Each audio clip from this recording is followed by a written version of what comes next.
Baik pemirsa, terima kasih Anda masih bergabung bersama kami dalam Market Opening dan kita langsung saja menyapa Pak Arya Santoso, pengamat pasar modal. Halo, selamat pagi Pak Arya.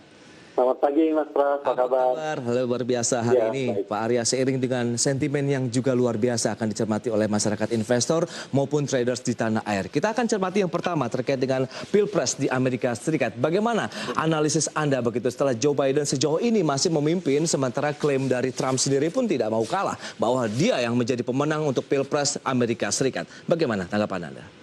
Ya, memang kita melihat pada awal-awalnya memang persaingan itu juga dari jumlah state ya kelihatannya juga didominasi dengan warna merah favoritnya dari Republik yang dipakai sebagai simbol warna ya dalam peta di United States itu. Nah, kemudian dengan warna merah dan biru ini yang terlihat dominan memang di bagian tengah dan di pinggiran itu sedikit sekali seolah-olah yang dari Demokrat itu yang biru tidak mendominasi. Kemudian nuansanya itu memang masih popularitas secara keseluruhan itu didominasi oleh Donald Trump ya. Tetapi ternyata memang dengan sistem yang berbeda, bukan hanya populer saja tapi dengan electoral vote yang pada saat ini sudah didominasi oleh Joe Biden, maka kemungkinan semakin mendekati probability Joe Biden akan memenangkan dalam election kali ini. Oke, bagaimana nih Pak Arya, seandainya memang Biden yang akan memenangi Pilpres di Amerika Serikat, sejauh mana ini bisa memberikan sentimen terhadap market global dan tentunya di dalam negeri?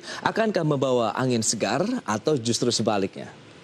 Ya, sebenarnya siapapun pemenangnya pada kali ini ada satu certainty di market akan arah kebijakan maupun arus investasi yang kemudian akan juga masuk ke beberapa negara di emerging market. Namun dengan nuansa bagaimana secara histori dari kebijakan-kebijakan Demokrat dibandingkan Republikan itu tentu lebih harmoni ya, hubungan antar negara, pengelolaan ekonomi itu memberikan nuansa yang lebih positif dibandingkan dari rekam jejak Donald Trump yang selama ini terlalu agresif ya dalam hubungan antar negara. Begitu nuansanya positif untuk perkembangan ekonomi. Akan memberikan sedikit ketenangan mungkin ya bagi market begitu dengan gaya yang berbeda antara Biden kemudian Trump ya Pak Arya.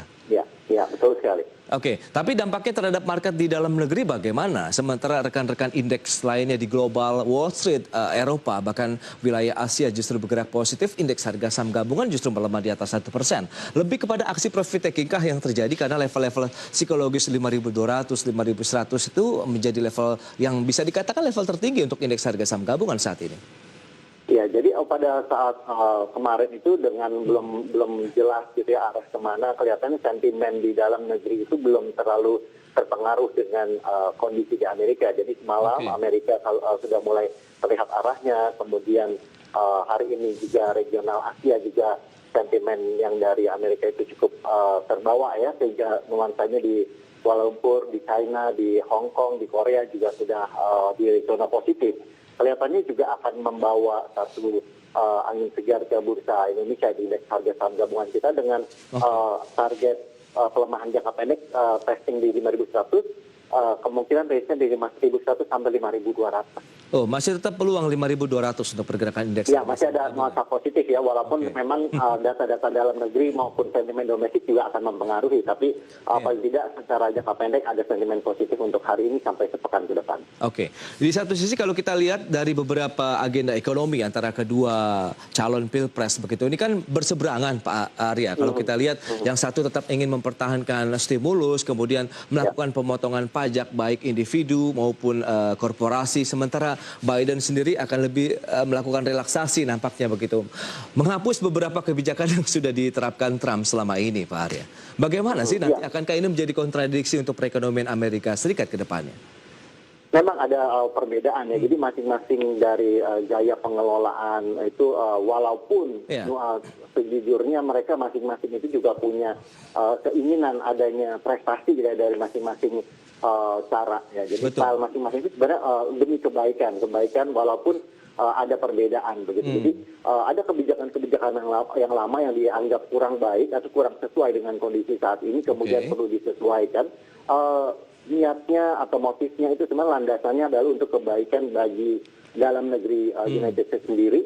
Kemudian baru itu yang kita lihat akan berdampak atau tidak ke negara-negara lain termasuk dengan Indonesia. Tapi dari sisi perjanjian dagang multilateral maupun bilateral itu tentunya akan memberi nuansa positif juga untuk Indonesia ke depan.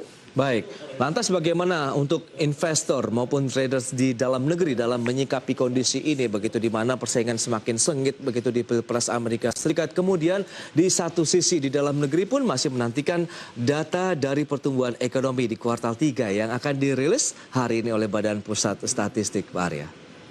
Ya, kita bisa perkirakan bahwa belum terlalu ada pertumbuhan yang agresif ya di Indonesia. Karena walaupun data-data mungkin saja akan sedikit membaik begitu, tapi kelihatannya pemulihan juga masih membutuhkan waktu. Jadi sentimen-sentimen, stimulus, itu adalah upaya-upaya yang mungkin akan memberikan nuansa positif, tetapi tentunya perlu waktu untuk pemulihan. Jadi boleh cukup bersabar untuk tidak mengharapkan kejutan yang terlalu besar ya. Jadi growth rate GDP juga kelihatannya belum menggembirakan untuk kali ini.